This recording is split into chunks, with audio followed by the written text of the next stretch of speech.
You may proceed with your line of questioning. Please state your name and your occupation for the record. I am Dr. Greenwood. I am a therapist, a licensed clinical social worker.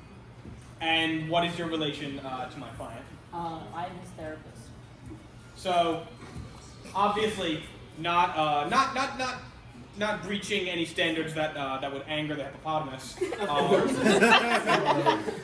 You maintain a degree of confidentiality with my client. Is that correct? Yes, that is correct. Proceed. Medical amnesty, Your Honor.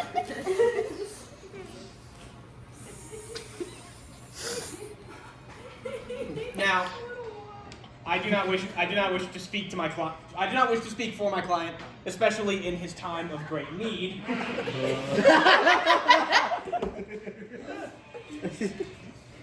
But as his Order in the court.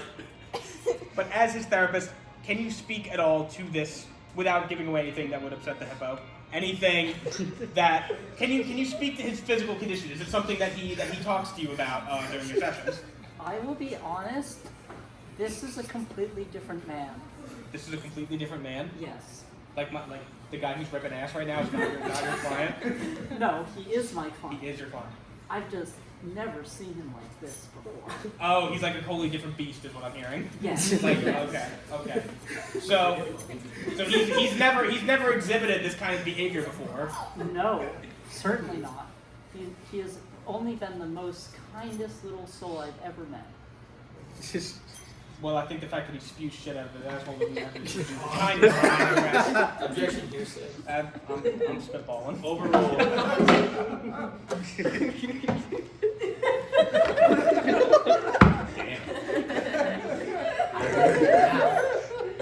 Dr. Greenwood, about how long would you say are your sessions with my client on average? Oh, about 45 minutes to an hour. Okay. So shorter than the length of the average court hearing is what I understand. Is it fair to assume, possibly, that this is in fact the same man, the same beast at his heart, and that he has simply been able to strike this from the record because it's not quite sanctuary language. He was not able to hold it during your sessions. In your years of medical expertise, do you believe that could be a possibility that he could hold it during your sessions? Well, I mean, it is telehealth, so there is always the mute button. Oh no. So you believe there's a possibility you could have, you believe there's a possibility that my client could have been muted when he was ripping absolute booty? I'll be honest, I don't really know what the Zoom is. Like, You don't know what the Zoom I is? just kind of, hit the buttons on my keyboard and like his face appears. So like. And you never see below the face. No, I mean I see like his shoulders sometimes. Okay. Well, Dr. Greenwood, it seems that even though you claim that you've never seen him like this, it is clear from his past and present condition that there is in fact a physical condition with which my client suffers from. Now, as a therapist, as someone who specializes in entering the minds of their clients, do you believe that a man in this much excruciating agony, who is blasting liquid feces like a 40-millimeter rocket, would have the mental wherewithal to commit such a high-profile, white-collar crime as embezzling, which, by the way, takes a lot of time. You have to sneak shit into like a foreign bank account and stuff. Could a guy who's blasting ass all day do that? Who has more shit for Brad from my It's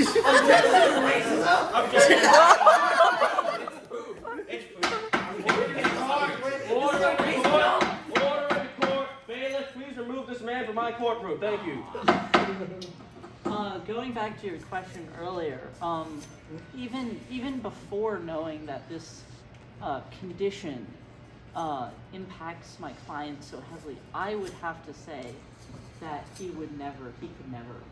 He's incapable of committing a crime of this magnitude. I would say so. I would say he's incapable of committing any crime.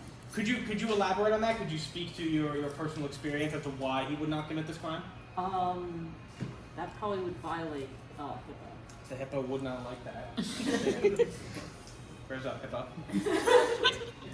That said, I believe there is a certain level of ethos in the court that the client's therapist has testified that knowing him, she verifies that he would not commit a crime.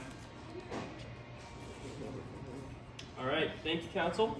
Opposing counsel may proceed with your line of questioning.